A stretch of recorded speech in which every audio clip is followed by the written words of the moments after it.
എപ്പോഴെങ്കിലും IRCTC വെബ്സൈറ്റിൽ ഒരു തത്കാൽ ടിക്കറ്റ് ബുക്ക് ചെയ്യാൻ ശ്രമിച്ചിട്ടുണ്ടോ? രാവിലെ 10 മണിക്ക് ലോഗിൻ ചെയ്ത് യാത്രക്കാരുടെ വിവരങ്ങൾ ടൈപ്പ് ചെയ്ത് തീരുമ്പോഴേക്കും ടിക്കറ്റ് എല്ലാം തീർന്നു പോകുന്ന അനുഭവം നമുക്ക് എല്ലാവർക്കും സുപരിചിതമാണ് അല്ലേ?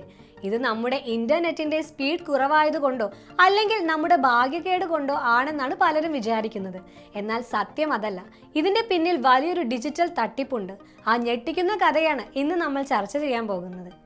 ഇന്ത്യൻ എക്സ്പ്രസ് നടത്തിയ ഒരു അന്വേഷണത്തിലാണ് ഇതിന്റെ പിന്നിലെ വലിയൊരു ഡിജിറ്റൽ റാക്കറ്റിന്റെ വിവരങ്ങൾ പുറത്തു വരുന്നത്. കോഡർമാരും ഏജന്റുമാരും ടിക്കറ്റ് കരിഞ്ചന്തക്കാരും ചേർന്ന ഒരു സമാന്തര നെറ്റ്വർക്ക്. സാധാരണക്കാരായ നമ്മളെ മറികടന്ന് നിമിഷങ്ങൾക്കുള്ളിൽ ടിക്കറ്റുകൾ മുഴുവൻ സ്വന്തമാക്കാൻ ഇവർ ഉപയോഗിക്കുന്നത് അതിവേഗ സോഫ്റ്റ്വെയറുകളാണ്. BrahMos, Tesla, Avengers, Doctor Doom ഇതൊന്നും സിനിമയിലെ പേരുകളല്ല. ഈ തട്ടിപ്പിനായി ഉപയോഗിക്കുന്ന ചില നിയമവിരുദ്ധ സോഫ്റ്റ്വെയറുകളുടെ പേരുകളാണിത്. എങ്ങനെയാണ് ഈ സോഫ്റ്റ്വെയറുകൾ പ്രവർത്തിക്കുന്നതെന്ന് അറിയാമോ? നമ്മൾ സാധാരണയായി ടിക്കറ്റ് ബുക്ക് ചെയ്യുമ്പോൾ യാത്രക്കാരുടെ പേര്, വയസ്സ് തുടങ്ങിയ വിവരങ്ങൾ ടൈപ്പ് ചെയ്യണം, ക്യാപ്ചർ എൻ്റർ ചെയ്യണം, OTP വരാൻ കാത്തിരിക്കണം. ഇതിനെല്ലാം കൂടി കുറഞ്ഞത് 30 സെക്കൻഡെങ്കിലും എടുക്കും. എന്നാൽ ഈ സോഫ്റ്റ്വെയറുകൾ ഇതെല്ലാം ഓട്ടോമാറ്റിക്കായി ചെയ്യും. യാത്രക്കാരുടെ വിവരങ്ങൾ ഓട്ടോഫിൽ ചെയ്യുന്നു, OTP സ്വയം പ്രോസസ് ചെയ്യുന്നു, എന്തിനേറെ ക്യാപ്ചർ പോലും ഒരേ സമയം സോൾവ് ചെയ്യുന്നു. ഫലമോ നമ്മളൊരു 30 സെക്കൻഡ് എടുക്കുമ്പോൾ ഈ സോഫ്റ്റ്വെയറുകൾ 15 സെക്കൻഡിനുള്ളിൽ പണി തീർക്കും. ഈ സോഫ്റ്റ്വെയറുകൾ സൂപ്പർ സെല്ലർമാർ എന്നറിയപ്പെടുന്ന ആളുകളിലൂടെയാണ് വിൽക്കുന്നത്. മാസത്തിൽ 1500 മുതൽ 2500 രൂപ വരെയാണ് ഇതിന്റെ വാടക.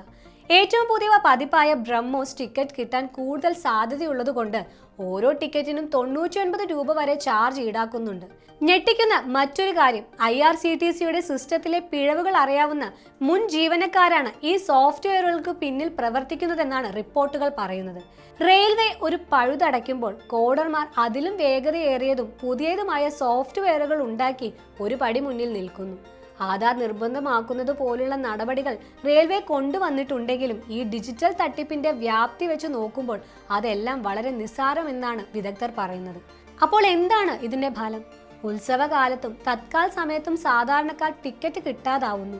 ടിക്കറ്റ് ഉറപ്പാക്കാൻ ഒടുവിൽ നമ്മൾ ഈ ഏജന്റുമാരെ തന്നെ ആശ്രയിക്കേണ്ടി വരുന്നു.